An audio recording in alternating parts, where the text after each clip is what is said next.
mis mejores ambiciones. Entonces, para mí, prácticamente es un sueño de integración, ¿verdad? Que nos permite ahora la tecnología y siempre lo que pueda contribuir. Yo soy un tipo de funcionario que digo, me gusta trabajar con las bases, ¿verdad? Porque es donde generamos los cambios y precisamente con las alianzas es que vamos siempre a ser un poco más fuertes y vamos a hacer una bola de nieve, una sinergia muy importante para seguir continuando en el proceso de mejoramiento.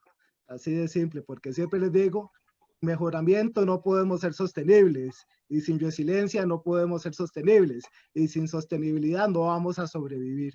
Entonces, esta es una oportunidad importantísima, me tiene muy entusiasmado, muy agradecido y un saludo muy cordial para todas las Américas, todos los hermanos y hermanas que tenemos a lo largo y ancho, ¿verdad? De este maravilloso pedacito de planeta que tenemos. Y para mí un gusto y un afectuoso saludo, un cordial abrazo y mis mejores deseos para ustedes.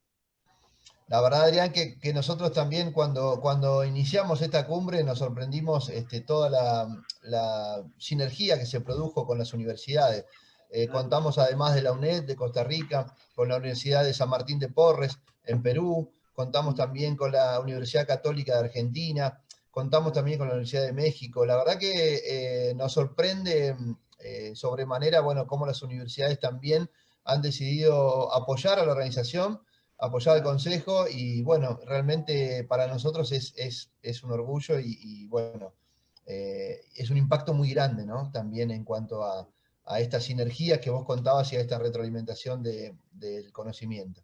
Bueno, Adrián, sin más preámbulos, te dejamos con nuestro técnico para que ya comiences tu presentación y bueno, después vamos a dialogar un poquito porque ya hay muchos que empezaron a conectarse de a poquito, pero ya estamos superando los 100, así que estamos contentos.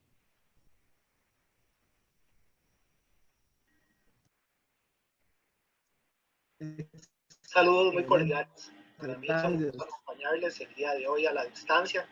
Un abrazo inmenso, un mensaje de entusiasmo, de solidaridad, de positivismo y entrega. Hi friends, greetings from Costa Rica. E bom dia, boa tarde, cordiais cumprimentos para todos vocês. Abraços desde a Costa Rica. Desde la Universidad de Santa la Distancia y específicamente el Laboratorio de Ecología Urbana, les extiendo un cordial saludo, un fuerte abrazo y les indico que más o menos voy a dividir tres sesiones principales. La participación, un estado de la cuestión que reflexiona la situación actual de Costa Rica en todo el sector de alimentos vinculado directa e indirectamente con la sustentabilidad y algunos planes que tenemos como academia vinculados con uno de nuestros chefs, representante de la cumbre en Costa Rica, como lo es don Alejandro.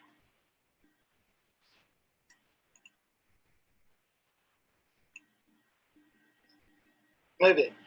Lo primero que tenemos que considerar es que como Costa Rica es un país signatario de las Naciones Unidas también, estamos comprometidos también por trayectoria y proyecto país durante varias décadas con los objetivos de desarrollo sostenible. Y aquí ustedes ya han podido percatar que hay varios de ellos vinculados con lo que son acciones desde la cadena de proveedores hasta lo que puede ser el consumidor final, responsabilidad ambiental y social de las empresas y desde luego la anhelada para muchos generación de riqueza, para otros un modelo más de equidad y de paz social, con justicia y solidaridad, pero no podemos desvincularnos de ninguno de ellos desde un actuar responsable tanto como consumidor de alimentos y bebidas, productor de alimentos y bebidas o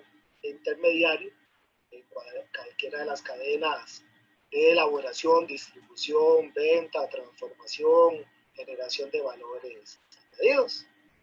Y aquí las 5 universidades estatales de Costa Rica han generado una serie de acciones. Pueden percibirse que por urgencia y tema de moda, la mayoría tuvieron que ver en determinado momento con ciudades y comunidades sostenibles, ya que Se percibe que para 2050 3/4 de la población del mundo vamos a habitar en ciudades. Otras de importancia tienen que ver con el hambre cero, y la salud y el bienestar, que para mí son un binomio, lo que es la alimentación adecuada, sostenible, de valor nutrimental, saludable, desde luego, con lo que es salud y bienestar, aunque hay desde luego otras situaciones médicas que no tienen que ver directamente con lo que es la erradicación del hambre. Y pueden notar como muchas se enfocan en educación, calidad o equidad de género o el tema de agua. Todas desde luego son relativamente importantes. No me gustaría categorizar ninguna de ellas como prioridad. Cada país y también cada persona tiene desde luego los intereses y necesidades propias y específicas sobre las cuales actuar. Lo que quiero destacar acá es que desde las academias superiores, las universidades en Costa Rica, se están elaborando importantes y numerosas acciones en procura de la sostenibilidad, y ellas no se desvinculan de ninguna manera del sector de alimentos, bebidas y desde luego la gastronomía. Aquí nada más listado también de acciones. Noten cómo en los objetivos 1, 2 y 3, bueno, también el cuarto, así como de 10 al 15, es donde hay mayor cantidad de acciones, y también se vinculan con el tema de esta cumbre en la que estamos participando. También la distribución que puede ser por universidad en el país. Yo trabajando para la UNED, la Universidad de Santa La Distancia, y destaco que en general la mayor parte de acciones tienen que ver con lo que es a nivel universitario, con lo que es desde luego investigación y docencia, ya que seguimos los lineamientos tradicionales de las universidades. Este dato de octubre del 2019, y muy orgullosamente Costa Rica es un país bastante pequeño, pero un total general de acciones de casi 3.450, más de 3.000 acciones en 5 universidades públicas. Implican bastantes equipos interdisciplinarios y sus beneficiarios sociales en torno a lo que es la procura del desarrollo sostenible, en coherencia con lo que son los objetivos establecidos por las Naciones Unidas.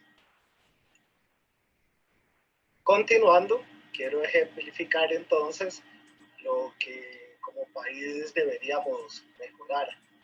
Aquí quiero que tomen en consideración una premisa que para mí es básica. Podemos tener las casas con las energías más limpias posibles. Podemos tener los sistemas de cosecha, de captación y distribución de energía y de agua más eficientes.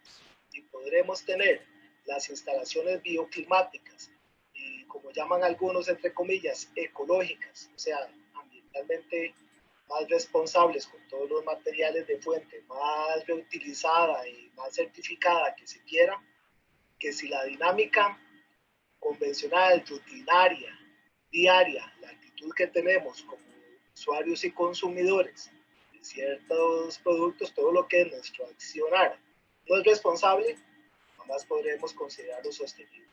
Recordemos que la sostenibilidad o sustentabilidad tiene que ver relaciones y compromisos con el largo plazo, con el tiempo, pero las acciones son día a día. Entonces tomemos en cuenta, por ejemplo, el caso de la provincia donde yo resido, en Heredia, que se ha estimado que solo en lo que es lo que llamaríamos la economía del carbono, obviamente se consideran varios impactos y daños ambientales y otros gases de efecto de invernadero, y se trata de representar y ejemplificar en toneladas de emisiones anuales de carbono, todas ellas un tipo de cambio, por así decirlo. Se hicieron algunos inventarios, les dejo la fuente, y quiero aclarar que cada vez que hay un dato que no me corresponde, estoy dejando en la misma lámina la fuente para su posterior consulta, si tienen a bien. Notes entonces que lo que es consumo eléctrico, equipo de refrigeración, tanto a nivel doméstico como a nivel de lo que puede ser el sector de alimentos y bebidas, así como equipo de seguridad para la prevención de incendios con actos de fuego. Hay casi 30.000 toneladas anuales en la provincia de Heredia de emisiones de dióxido de carbono, y que supera por mucho, prácticamente 26 veces más, lo que es la utilización del ferrocarril de Heredia a San José en el año 2017. Entonces imagínense varios vagones de gente abarrotados en hora pico, haciendo varios viajes, diferentes unidades desde luego, y la sumatoria anual de todos esos usuarios viene a ser una fracción, prácticamente un 3-4% de lo que hacen las emisiones de la utilización de equipo de refrigeración y aire acondicionado, o para lo que puede ser la climatización artificial por consumo de energía por aire acondicionado, o lo que puede ser la preservación, obviamente justa y necesaria, de nuestros alimentos. Pero también quiero llamarlos a la reflexión en que nótese que por cabeza de ganado que no es vacuno es simplemente 100, una sumatoria de apenas mayor a 100 toneladas anuales de carbono. Muy superior es el impacto de las emisiones dadas por lo que son algunos cultivos no convencionales, porque desde luego hay una parte de los cultivos que pueden actuar con servicios ambientales como sumideros y secuestro de carbono y fijación de nitrógeno, entre otros, pero viene a ser entonces más pernicioso, una parte que preocupa. Dependemos y consumimos más, y hay más rentabilidad y distribución de empleos indirectos de lo que es la producción de algunos cultivos. Sin embargo, las emisiones también vienen a ser mayores. Entonces, lo que quiero dejar aquí anotado, que tomen a bien, es que el total de todas estas actividades viene a ser unas 21.530 toneladas de CO2 al año. Y de ellos, más de 26.000 corresponde solo a lo que es climatización, conservación de alimentos y obviamente aspectos de seguridad como lo puede ser el manejo de fuego. Entonces prácticamente estamos generando más emisiones teniendo los alimentos en nuestras casas, en los restaurantes, en los negocios, que la producción anual y el transporte de las personas. Entonces, desde luego, hay otros desafíos ya a nivel país, documentados por esta investigadora Karen Chacón en el programa del Estado de la Nación en el 2018, que nos revela algunas situaciones también muy mejorables que no están a sostenibilidad.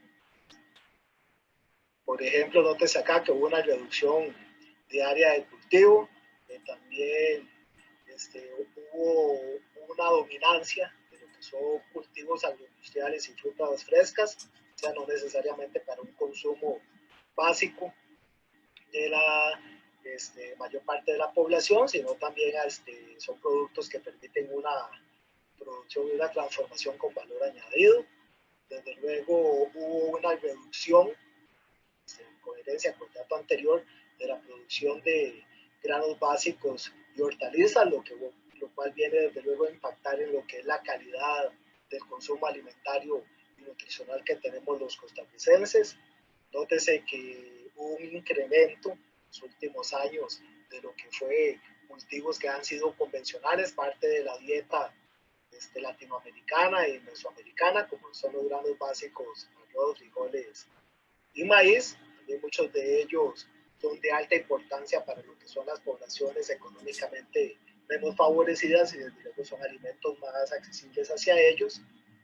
Es poco lo que no sufrió ninguna transformación, principalmente banano y piña, por lo cual hay muchos dilemas, controversias y preocupaciones tanto sociales como ambientales, especialmente en estas épocas de pandemia, ya que ha habido alguna sustitución de coberturas boscosas y también problemas de salud por los consumos intensivos de agroquímicos que se utilizan en estos cultivos y que desde luego han generado también algunos impactos ambientales indeseables, como aumentos en lo que es la erosión de los suelos, la sedimentación sobre ciertas cuencas, y hay quienes discuten también que son unos cultivos que vienen a incrementar un aspecto colonialismo, casi que imperialista, porque fomenta la migración ilegal de personas para la explotación agrícola, un tipo de esclavismo agrícola moderno.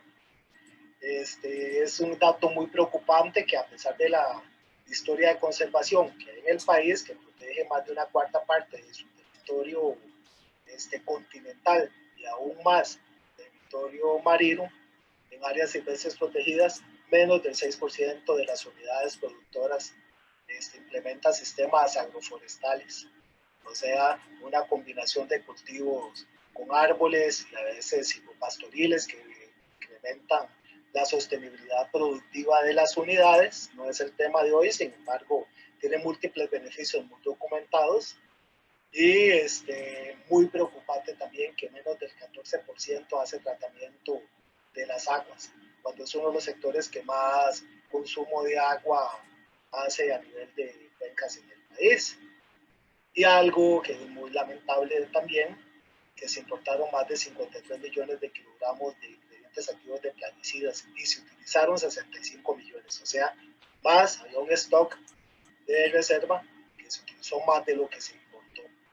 Entonces hay un consumo que fomenta también un incremento en la demanda de químicos que restan calidad, inocuidad, sobre todo sostenibilidad, incrementando problemas como lo que puede ser la biomagnificación química de los alimentos en lo que estamos consumiendo en el país y aquellos socios comerciales a los cuales se les exporta.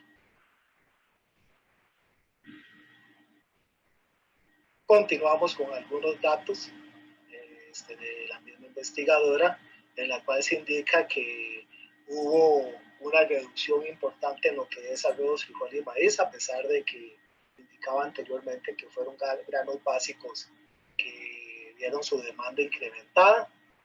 Lo único importante es que tenemos una relativa seguridad alimentaria en el país, superior al 95%, y que viene a demostrar lo que lamentablemente significa la desigualdad y el incremento de lo que puede ser el índice o el coeficiente de Gini en Costa Rica, es que tenemos más de 2 décadas en que los hogares no pueden acceder completamente a la canasta alimentaria básica. Y lo que desde luego viene a significar entonces problemas no solo para el productor, que ve mermada su demanda, sino también para la colocación de productos agroindustriales y desde luego alimentos preparados en restaurantes o eventos, negocios gastronómicos en general. O sea, tenemos un déficit o una posibilidad, una contracción de lo que puede ser la demanda alimentaria en todos los niveles, desde la casa hasta las empresas posicionadas. Y desde luego es importante hacer cota que, a pesar de todo lo anterior, el sector agropecuario por lo menos se reconoce aún como un eje fundamental del desarrollo. Pero nótense que la población ocupada simplemente se puede percibir que dejamos de ser una economía cada vez basada en la producción agrícola, dirigiéndonos más hacia el comercio y a los servicios. Menos del 13% de la población ocupada trabaja en el sector agropecuario.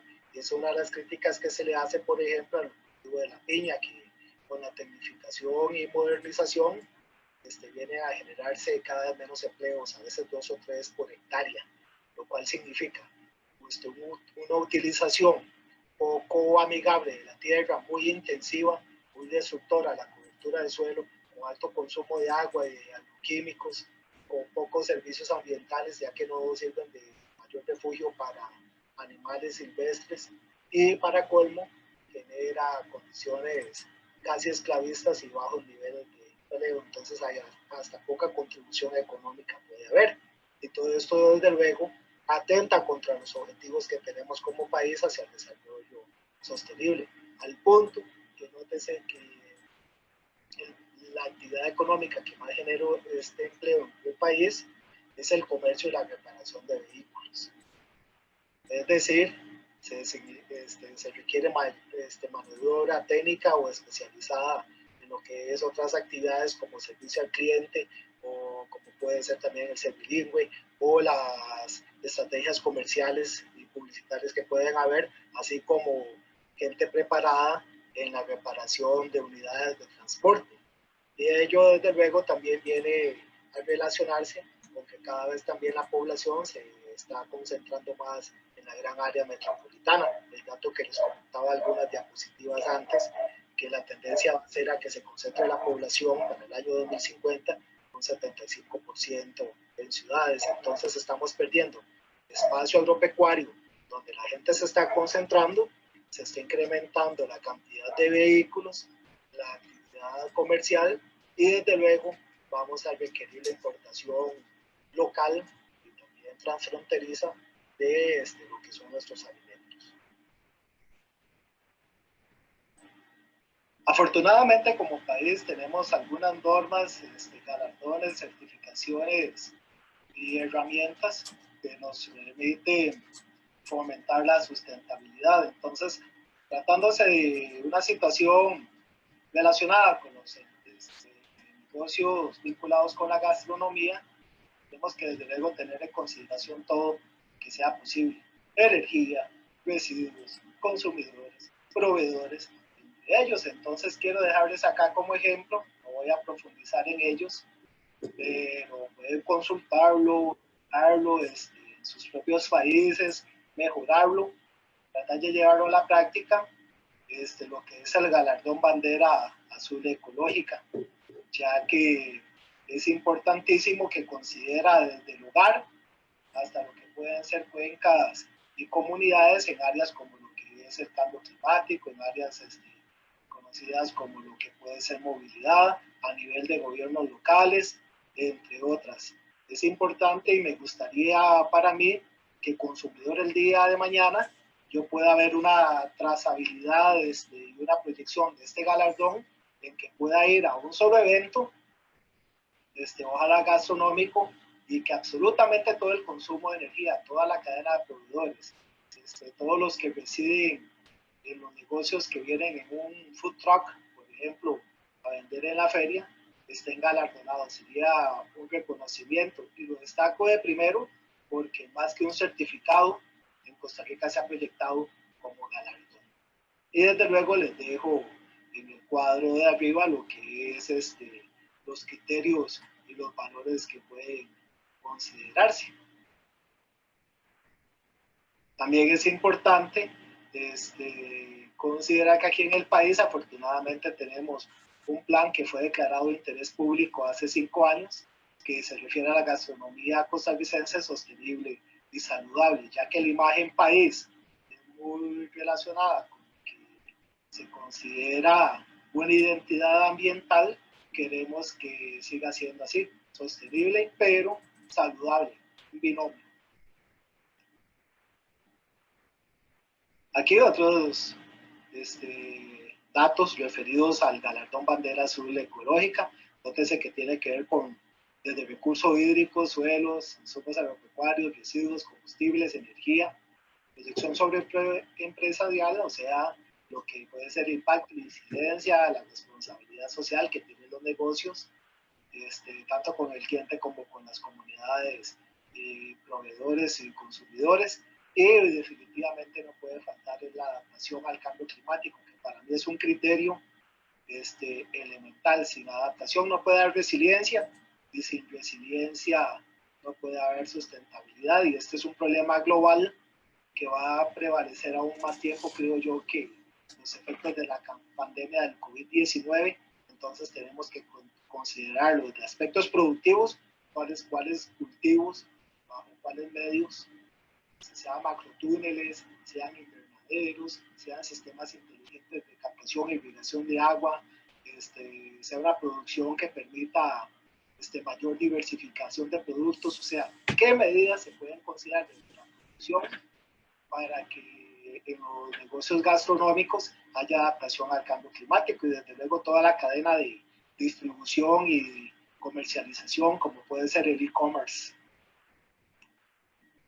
Bien, Costa Rica tiene una economía muy dependiente del turismo, desde luego ha sido uno de los sectores más afectados ahora con la pandemia, y no podía hacer falta entonces un certificado de sostenibilidad turística interdisciplinario con comisiones interinstitucionales, y lo dejo como ejemplo porque hay una parte que considera aspectos de empresas certificadas, restaurantes, rentacar, parques temáticos, o sea, destinos.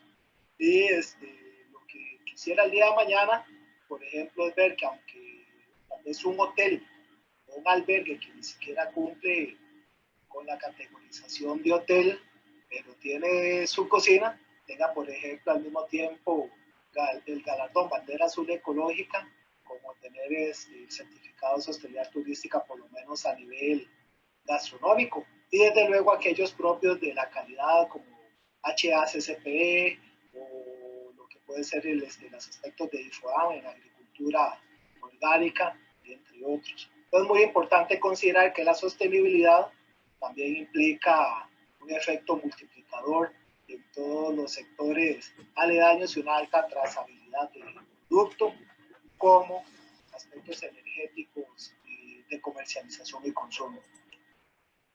Otro ejemplo, derivado de la autoridad por ley, que es el Instituto de Normas Técnicas Costarricenses, que se relaciona con lo que es otros aspectos de sostenibilidad. Desde luego tienen muchas otras normativas, pero algunas de ellas tienen que ver con la seguridad y inocuidad alimentaria, obviamente con el control de riesgos. Otros tienen que ver con lo que es la gestión del riesgo organizacional, con la carbono neutralidad, aspectos que tienen que ver con la huella del agua, entre otros. Por eso les decía, prácticamente como todos somos consumidores de alimentos, todos dependemos de una cadena de producción de los mismos y su distribución, no queda sector que no pueda tener un compromiso y preferiblemente acciones que superen los requisitos mínimos de conformidad para tener este tipo de certificaciones o cumplimiento de normas. Este es muy focalizado en lo que es la construcción. Hay muchísimas relacionadas desde parques urbanos, facilidades comunitarias, entre otras, pero recomiendo su consulta, que tienen que ver con lo que es las certificaciones muy concentradas en lo que es agua y energía inherente de los materiales, pero se refieren a la sostenibilidad del sector edilicio o las construcciones. Entonces también tomen en cuenta que gran parte de lo que se pondera de la evaluación tiene que ver con la energía y la atmósfera, 38 de los 110 puntos. Pero también, el segundo de importancia, tiene que ver con localización y transporte. Por eso, insisto, la sostenibilidad debe nacer desde la semilla, la selección de la unidad productiva, hasta cómo voy a preparar un alimento, con cuál fuente energética, de dónde proviene, cómo minimizo el consumo de plástico de un solo uso, cómo bajo la huella de agua y la huella de carbono, cómo maximizo el valor nutricional de lo que estoy comercializando, la identidad de la producción, los intereses y necesidades del comensal, hasta los subproductos coprocesables y derivados que pueden generar bioenergía, por ejemplo, los residuos a través de biodigestores o compostaje y otras medidas de gestión ambiental que pueden fomentar incluso la creación de emprendimientos asociados a las cadenas de producción y de comercialización y consumo gastronómico. ¿Qué una gran pregunta? Solo quiero detenerme para presentar algunos ejemplos. Hice un Google Forms en una comunidad costera costarricense que se llama Japón, el Pacífico Central, altamente dependiente y desde luego muy afectada con la pandemia en términos turísticos. Entonces hago la pregunta, ¿la sostenibilidad es inmune a la pandemia o la pandemia exige la sostenibilidad? Desde mi humilde opinión, las dos son respuestas positivas.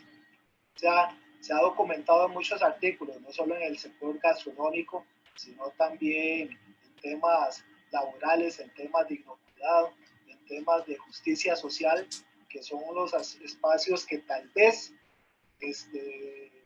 más resiliencia presentan ante los efectos negativos de la pandemia. O sea, un negocio posicionado que ya tenía bajo consumo de agua y energía, no ve tan incrementado el gasto en este momento en que estamos en cuarentena. Un negocio que era autoabastecedor y autoproductor de sus insumos, no está viéndose tan afectado por lo que puede ser otras cadenas de comercialización, además de que ya estaba posicionado en buena parte de los sectores conscientes del sector consumidor que tenían de su demanda, ¿no? Así que podemos decir que la pandemia nos viene a sensibilizar y a condicionar aún más, a inclinar hacia la sostenibilidad, sobre todo indicando, si nos inclinamos con la teoría en la cual se dio un proceso de zoonosis, o sea, un traslado del virus de poblaciones animales silvestres hacia el ser humano. Desde luego esas son prácticas no sustentables, no sostenibles, como puede ser la extracción de especies silvestres y en peligro de extinción, aunque desde luego puede que haya un valor tradicional, histórico, etnográfico, si se quiere, de esas prácticas, pero no su comercialización.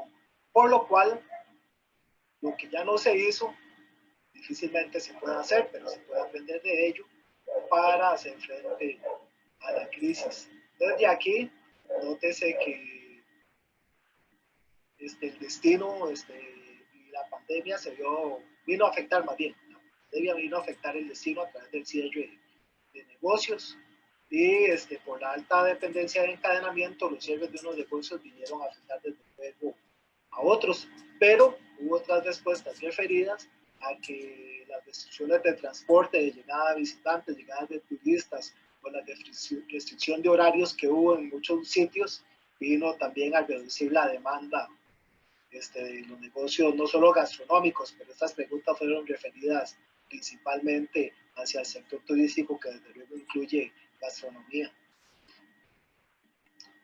Otras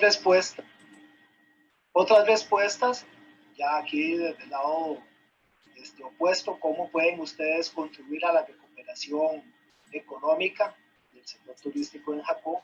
Muchos hablan de establecer aspectos que ya no sean propios de la administración financiera, como antes se utilizaban los descuentos ficticios, sino que esta vez sean reales. Algunos nunca se habían preocupado por invertir en promoción y publicidad, lo cual tal vez no lo consideraban necesario porque Jacó era un destino muy posicionado, muy considerado de primera mano, y esta vez necesitan darse a conocer, diferenciarse, tanto por calidad, tanto por precio, tanto por innovación, por inocuidad, por cualquier otra ventaja comparativa y absoluta que como negocio puedan establecer. También algunos ofrecen a brindar su espacio y su conocimiento para capacitar otros negocios.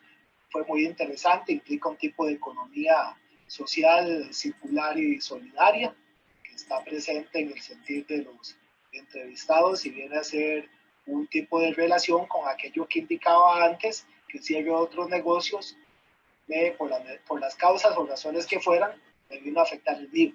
Entonces yo, que todavía estoy operando, puedo ayudar al que no estaba operándose, y sería un tipo de asociativismo, de cooperativismo, de cooperación social. Y desde luego, algunos que sí van a requerir subsidios o favorecer esos subsidios, condonando parte de las deudas o flexibilizando pagos, aparte de los que dependían indirecta pero económicamente de ellos. Aquí la gran pregunta entonces es, para ir finalizando, ¿qué podemos hacer para mejorar? Bueno, todo es la respuesta. Todo lo que está débil debe ser fortalecido, y todo lo que estamos haciendo bien tenemos que continuar haciéndolo y hacerlo aún mejor.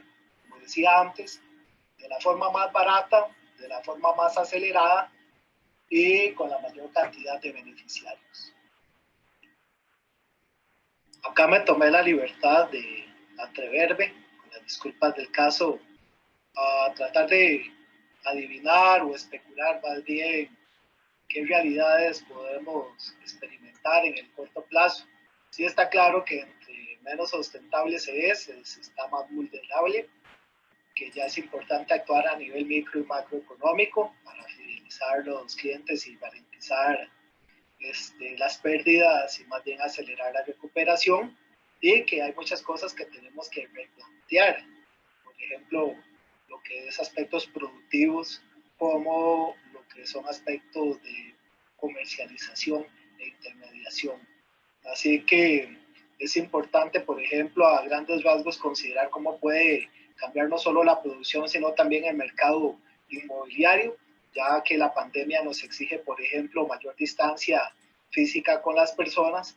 Es importante que los espacios sean cada vez más abiertos, que permita más ventilación y circulación del aire, que permita también menores aforos. Entonces, para poder mantener un volumen de ventas es importante que los espacios sean cada vez más grandes, que parte de la demanda pase a ser a través del delivery, o sea, llevar los alimentos a los domicilios y lugares necesarios, y eso ya vino a posicionarse y solo falta que se termine de consolidar.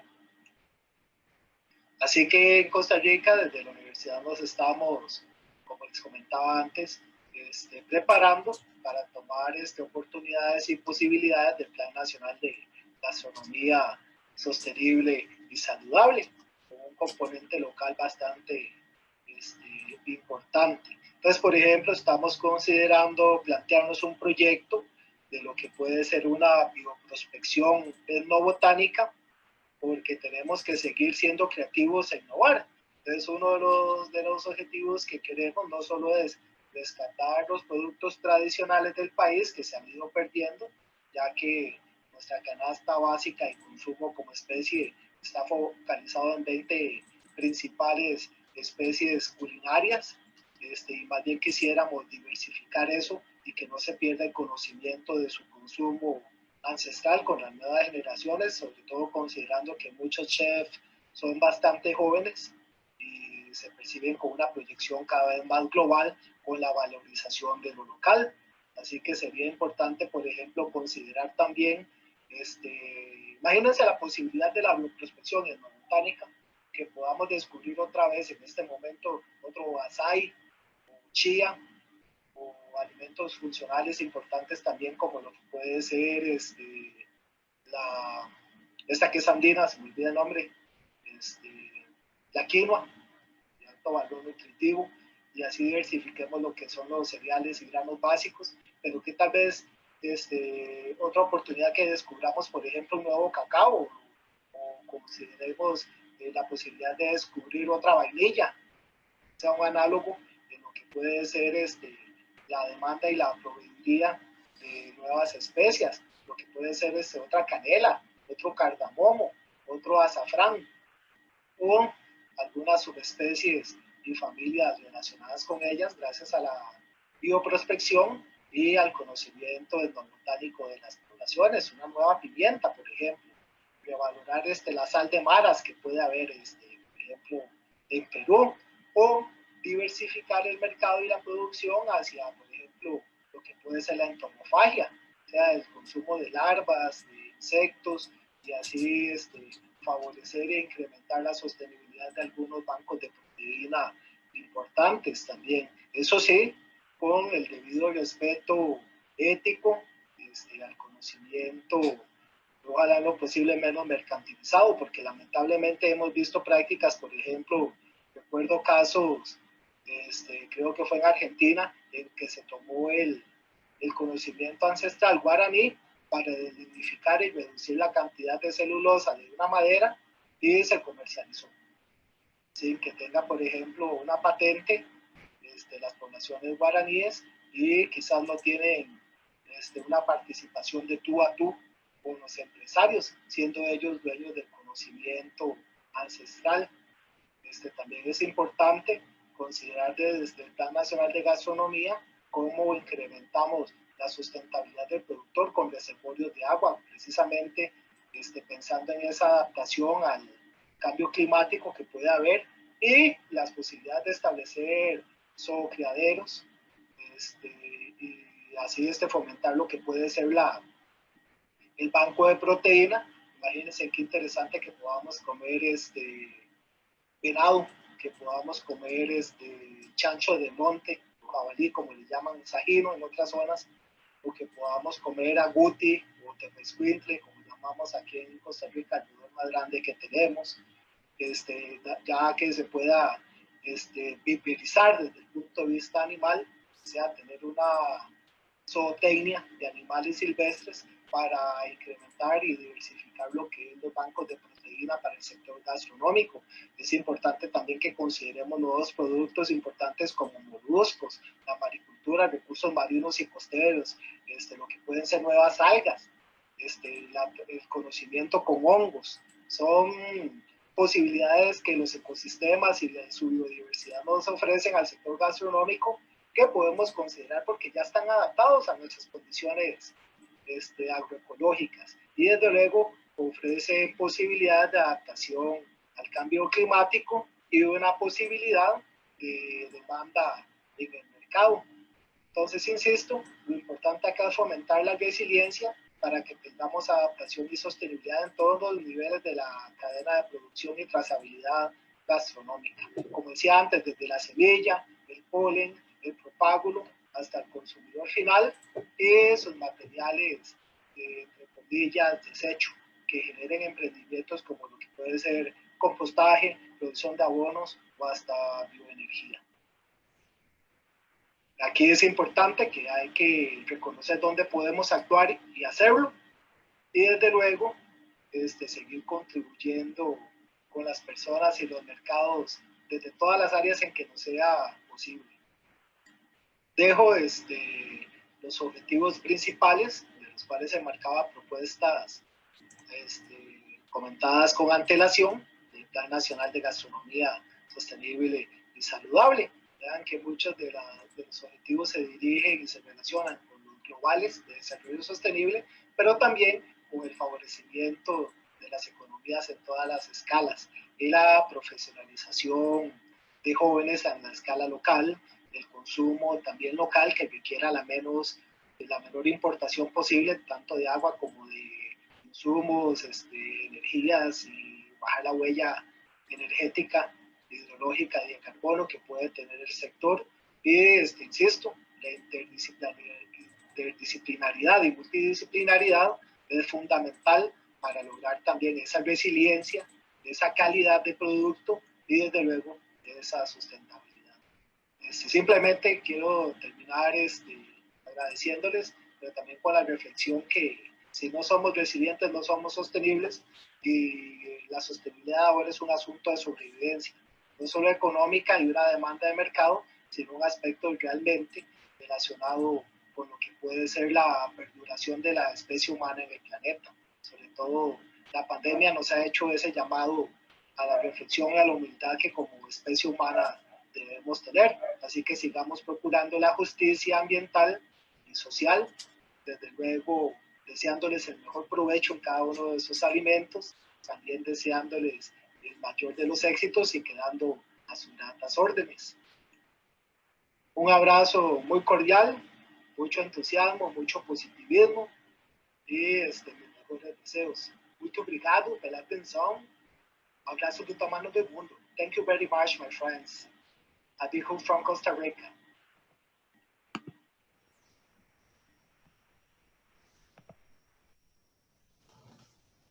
Pues bueno, la presentación la verdad es que está súper interesante, todo este tema de sostenibilidad, más ahondando en el tema de la pandemia que nos ha aquejado a todo el mundo, que no somos ajenos de esto y que al final nos retoma, ¿no? Y nos lleva a reiniciarnos, a llegar a nuestras raíces nuevamente, Adrián, Cristian, y tenemos mucho trabajo que hacer ahí con las nuevas generaciones. Yo soy una de ellas, la verdad que tenemos que retomar eso, ¿no? Tenemos que valorar el trabajo del agricultor y todo esto viene con un trasfondo. porque si el agricultor no es valorado, si no empezamos a consumir lo local, a retomar nuestras raíces, pues lo único que va a pasar, y esto es en concreto, es que comienzan a emigrar, ¿no? Tenemos que tomar acciones para retener a esa gente, porque ellos son base fundamental de todas las cocinas del mundo, ¿no? En Latinoamérica ellos son los que nos alimentan, y si no llegamos a retenerlos, pues ellos van a buscar y van a estar valorizando un trabajo en otros países, en el norte, en donde tal vez reciben una paga menor y no están dignificando su gastronomía y sus raíces, ¿no? Entonces, es momento de sentirnos orgullosos de nuestras raíces y de empoderarnos respecto a todo ello. Cristian, ¿cómo ves?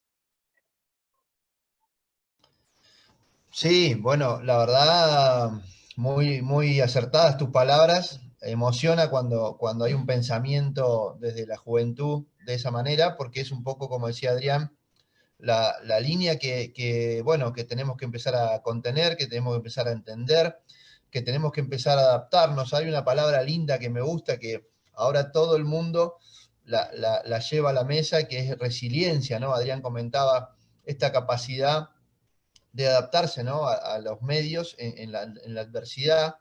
Y a mí me gusta decir mucho metanoia, que es un cambio de mentalidad que hay que producir y que es muy difícil porque el cerebro está encriptado en una forma de pensar, en una manera de actuar, inclusive por costumbres, por cultura. Y cuando de pronto hacemos un alto en el camino y encontramos una pandemia, bueno, esto que dice Adrián, resiliencia, o esto que me gusta decir que es metanoia, no es tan simple de llevar adelante, ¿no, Adrián?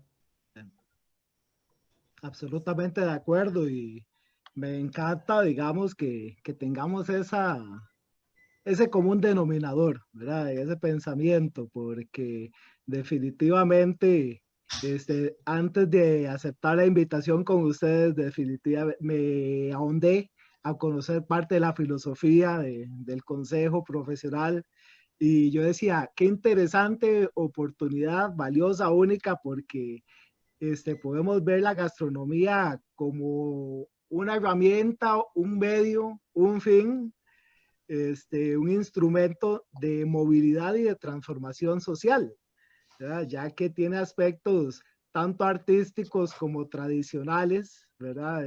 Una identidad fuertísima y haciendo eco de lo que decía ahora Charlie, era también, me pongo a pensar qué difícil y qué desafío cómo podemos apoyar a esas nuevas generaciones, esta juventud presente, siempre ávida y llena de energía, como decía Mercedes Sosa, me encantan los estudiantes, ¿verdad?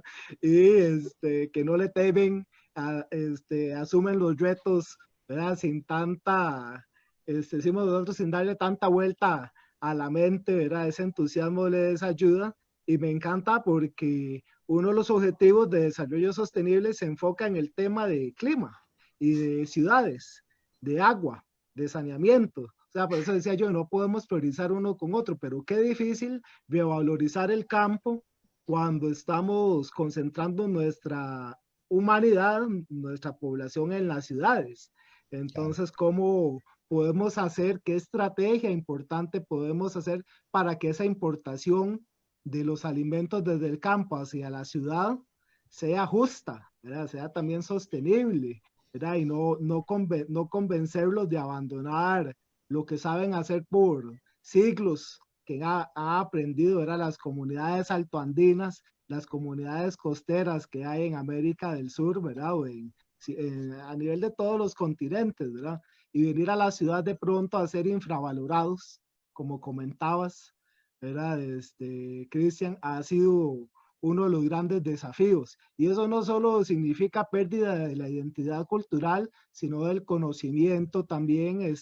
No hay una transmisión de generación a generación de esa cultura agropecuaria ni culinaria, sino también que vienen a hacer a veces a trabajar con salarios marginalizados para volver a comprar de una forma muy cara los platillos o los productos que ellos estaban acostumbrados a producir en su lugar de origen, ¿verdad? Y esta pandemia también nos ha puesto a reflexionar, a decir, bueno, ¿qué vale más? Mi apartamento de 40 metros cuadrados, que en algunas zonas es grande, en algunas zonas es pequeño, o mi chacra de varias hectáreas donde puedo escuchar las aves y donde la pandemia prácticamente no ha llegado, ¿verdad? Entonces da para reflexionar muchísimo, ¿verdad?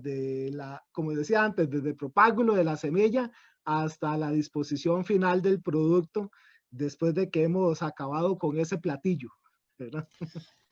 Adrián, tenemos más de 200 mensajes y vamos a elegir algunos para preguntarte. La gente está muy contenta, hay muchos saludos, después lo vas a poder ver seguramente en el Facebook, que ahí dejan tus saludos. Me preguntaban ¿y qué otros temas creías vos que son importantes para la seguridad alimentaria y sostenible, más allá de lo que comentabas en tu presentación, ¿no? Claro, muchas gracias. Muy importante porque no soy economista. Tengo obviamente un sesgo social importante, latinoamericanista, es lo que me puedo decir, ¿verdad? Ese sueño del Che de México hasta Argentina lo llevo también, yo me digo, de sangre sustentable. Sin embargo, parte de las agendas país aquí en Costa Rica y en muchas otras esferas de Occidente, llamémoslo, tienen que ver con varios tipos de economía. Algunos le llaman la economía azul, por ejemplo, que es la necesidad de incorporar los cuerpos de agua, sean ríos, sean lagunas, sean, por ejemplo, mares, todo el sector pesquero y naviero, cómo puede volverse también más inocuo, más justo, más solidario y ser considerado en el sector gastronómico, desde luego. Otros hablan de la economía digital y es definitivamente la pandemia ha encontrado en el e-commerce, en los deliveries, en las plataformas tecnológicas, un alivio, un aliciente. No todos los que han sabido reaccionar en tiempo y forma adecuada a la economía digital han podido mantenerse a los mismos niveles de producción, de demanda y consumo. Sin embargo, es algo a lo que tenemos un llamado a reflexionar. Bandara Chiva y David Suzuki, que son reconocidos ambientalistas y ecólogos en el mundo, hacían una reflexión en un video, pueden buscarlo en YouTube, que decía que el virus es un llamado al despertar y la... Bueno, creo que por ahí se está pasmando un poquito. Vamos a ver si se retoma.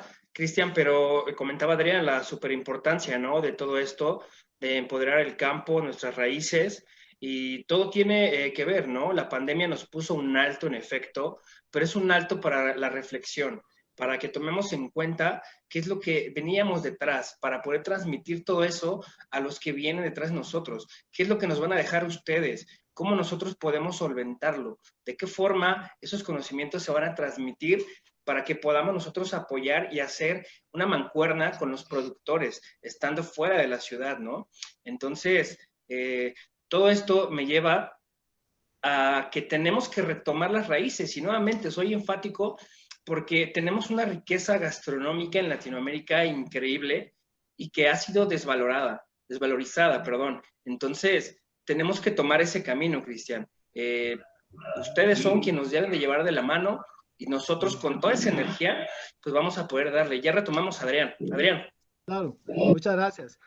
Y les comentaba que, por ejemplo, una de las dificultades es como volver accesible la tecnología para que los más marginados, los que algunos, en una palabra que no me gusta, llaman analfabéticos digitales y tecnológicos, sigan teniendo presencia, y específicamente para que no sean desplazados con empleos también de segunda o tercera categoría, sustituyendo su arduo trabajo en el campo, en los sectores productivos, por la tecnología. Y finalmente tenemos aquí, por ejemplo, en el país se nos presentó recientemente la estrategia de bioeconomía. Entonces, lo que tenemos que entender y la gran némesis, ese gran monstruo con el que tenemos que aprender a hacerlo, el gigante bueno de la sostenibilidad, se llama mercado. Entonces, hay que saber leer, por así decirlo, detectar, determinar esas fortalezas y oportunidades que nos ofrecen tanto a productores como consumidores para seguir siendo más responsables. Entonces son las cosas que dejaría a primer nivel de reflexión, que no pude abordar por limitaciones de tiempo y también de formación, Sin embargo, tenemos muchísimo más que reflexionar. A mí me encanta que en América tenemos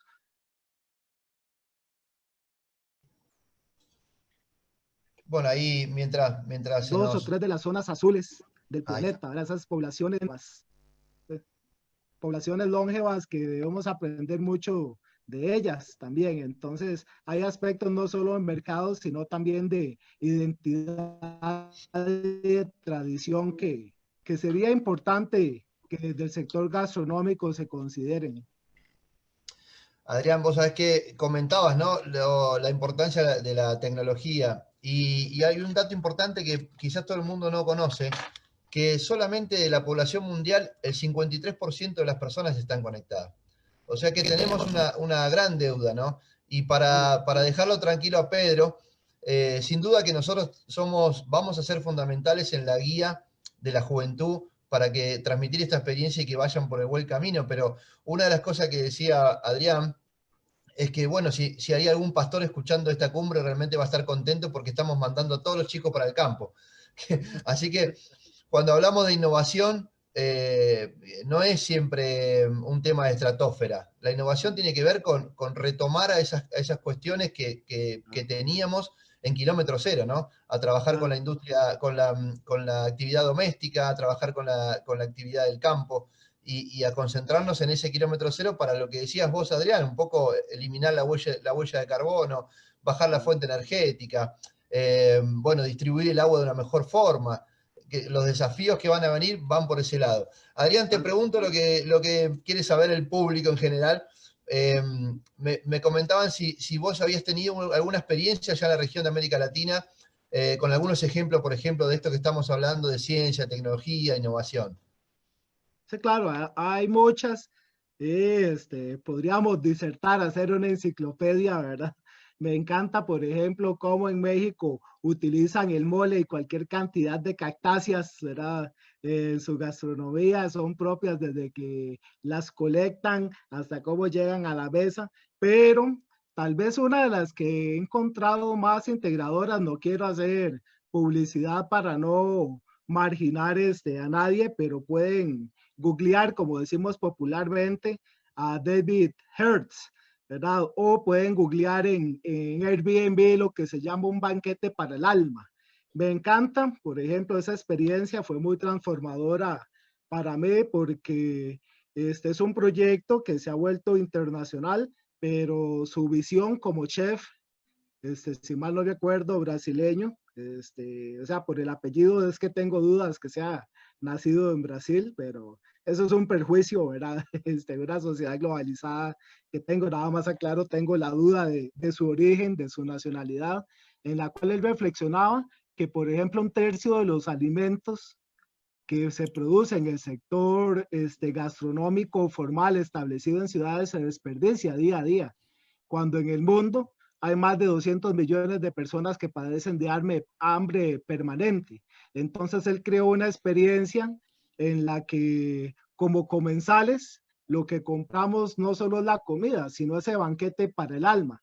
Entonces invita, tiene una escuela de formación donde trabajan los jóvenes, por eso indicaba antes, la gastronomía puede ser a través de la educación una herramienta importante de transformación social. Entonces, sus exalumnos, que todos son becados, van a trabajar a locales de alimentos y bebidas que antes de hacer descarte de los productos que no se vendieron, dado que tienen un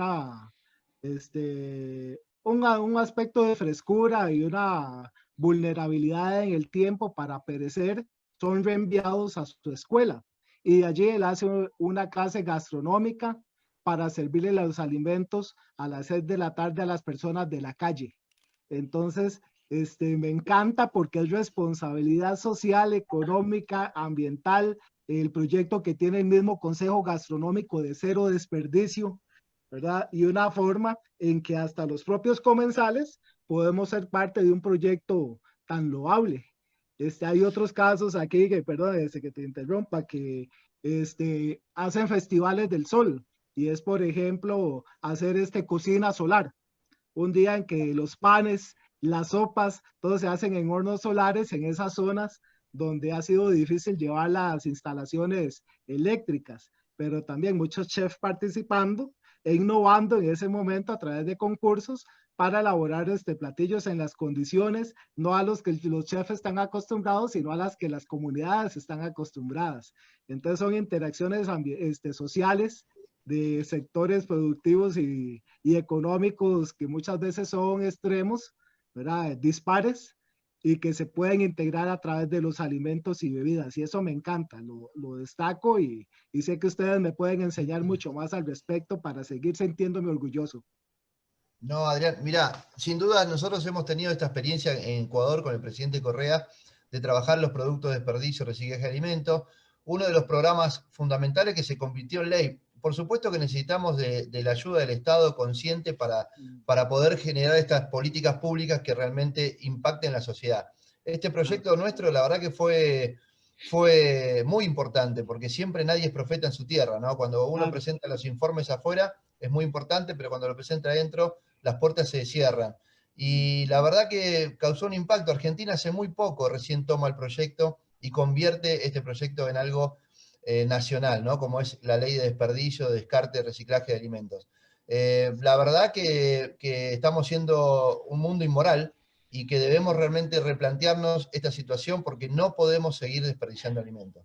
Ahora, bueno, veo que se sumó el doctor y demás, ya lo vamos a presentar, pero por ejemplo, una de las cosas que descubrimos hace muy poco en el laboratorio científico es que el bagazo de la cerveza artesanal en mi país está funcionando mucho, la producción de cerveza artesanal. Y el bagazo, que es algo que se elimina, que se puede secar y que además tiene, en estudios que hemos hecho en laboratorio, tiene un nitrógeno muy importante, que es muy bueno para el organismo, que se pueden hacer pastas, budines, etcétera, etcétera. Bueno, lo estábamos tirando. O le estábamos de comer a los animales, estábamos dando de comer a los chanchos. La verdad, tenemos mucha tarea por hacer. Adrián, hay muchos mensajes de agradecimiento, felicitaciones por tu ponencia magistral. Bueno, vas a ver los mensajes ya en Facebook. Claro, voy a tratar de interactuar con ellos. No, te agradecemos en principio en tu persona, a través tuyo, agradecer a toda la Universidad UNED de Costa Rica, porque la verdad hemos recibido un gran apoyo de la universidad y estamos muy contentos por eso. Agradecerte, Adrián, en lo personal, y estamos en contacto y estamos conectados más que nunca, porque estas joint venture, estas alianzas que estamos haciendo, son realmente retroalimentadoras para todos y van a ser fundamental en pos del futuro alimentario, la seguridad alimentaria. Así que, Adrián, la verdad, un cariño grande, te vamos a despedir, sé que estás como todos con horarios justos y bueno, ha sido un placer tenerte. Igualmente, un placer, un abrazo y mis mejores deseos y lo que